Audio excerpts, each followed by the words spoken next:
Porque eu não guardo o sábado. Seja lá qual for a razão, no final das contas, nós vamos chegar à conclusão de que foi uma escolha sua. O principal motivo é que essa obrigação não existe para o cristão. Eu já li a Bíblia inúmeras vezes e algo que fica muito claro é que Deus não te obriga a nada. Você não é obrigado a nada. Até porque você tem liberdade de escolha. Você pode escolher entre obedecer a Deus e não obedecer a Deus. O que Deus te dá é uma oportunidade de escolha. Em Deuteronômio capítulo 30, versículo 19, Deus diz: os céus e a terra tomo hoje por testemunhas que te propus a escolher a vida ou a morte, a bênção ou a maldição. Escolhe após a vida para que vivas tu e a tua família. Agora, a obediência a Deus vem em função do amor que nós temos para com Ele. Por exemplo, em João capítulo 14, versículo 15, o próprio Jesus diz: se me amais, guardareis os meus mandamentos. Não é por obrigação, é por amor. A guarda do sábado foi dado como mandamento para Israel no Sinai, em Êxodo 20. Antes disso, não existe nenhuma menção de qualquer outro ser humano guardando o sábado. É engraçado que quando se trata das bênçãos, da proteção, das promessas que tecnicamente foram dadas ao povo de Israel, essas você quer. Agora, quando se trata de mandamentos, ordenanças, isso aí você não quer. Isso foi dado só para o povo de Israel. Eu vejo isso como hipocrisia e egoísmo. Você quer aquilo que tecnicamente é bom, é agradável, e rejeita aquilo que requer de você uma certa responsabilidade. Ele disse que a guarda do sábado foi dado como mandamento ao povo de Israel no Monte Sinai, em Êxodo 20.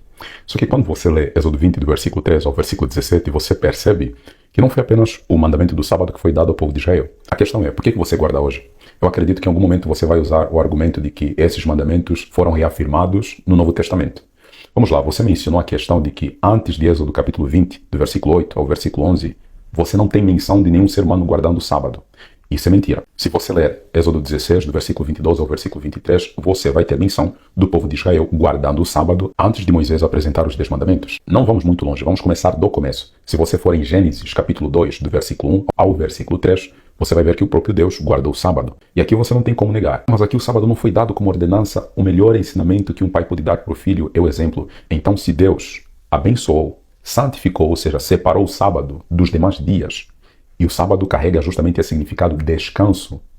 Obviamente Deus não descansou porque estava cansado, descansou da sua obra criadora, mas também para dar exemplo para o homem que nos 6 dias devem trabalhar e no 7º devem descansar. Isso fica muito claro em Êxodo capítulo 20, do versículo 8 ao versículo 11. 6 dias trabalharás e farás toda a tua obra.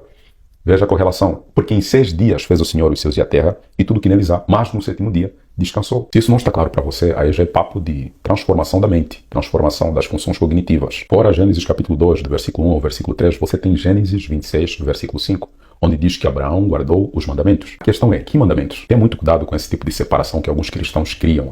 O Antigo Testamento é só para o povo de Israel, o Novo Testamento é para nós. Paulo vai falar em 2 Timóteo 3, versículo 16, toda a Escritura é inspirada por Deus e útil para o ensino, para a correção, para a repreensão, para a educação na justiça, a fim de que o homem de Deus seja perfeito e perfeitamente habilitado para toda boa obra. É claro que nós já não seguimos as leis cerimoniais, porque o ministério do santuário terrestre se encerra com a morte de Cristo na cruz do Calvário. Segundo, todos os outros 10 mandamentos são reafirmados no Novo Testamento para o cristão. Lê a legenda para ver onde eles são reafirmados.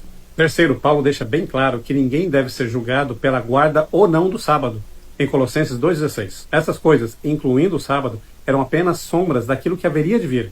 Cristo. Realmente, você não encontra o mandamento do sábado no Novo Testamento, mas você vê Jesus guardando o sábado. Você vê os discípulos guardando o sábado. As mulheres que acompanhavam Jesus guardaram o sábado. O apóstolo Paulo guardou o sábado. Então nós vemos que o problema do sábado no Novo Testamento, a questão não era se o sábado devia ser guardado ou não. A questão era como guardar o sábado. Essa foi a constante batalha entre os fariseus e Jesus. Em Colossenses 2, versículo 16 e 17, você encontra uma sequência de festas anuais. Eu não sei se o nosso querido irmão sabe, mas existiam festas anuais no Antigo Testamento, inclusive o dia da expiação, que era também conhecido como sábado. Ok? Então, essa sequência de festas que surge em função da entrada do pecado no mundo eram sombra daquilo que haveria de vir, Cristo.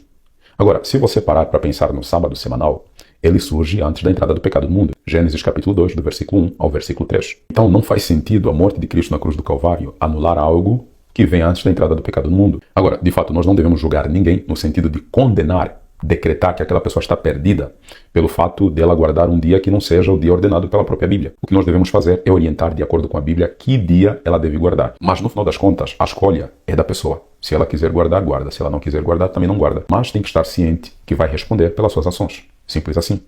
Bom, qual é a sua opinião? Deixe nos comentários e compartilhe este vídeo com o máximo de pessoas que você puder.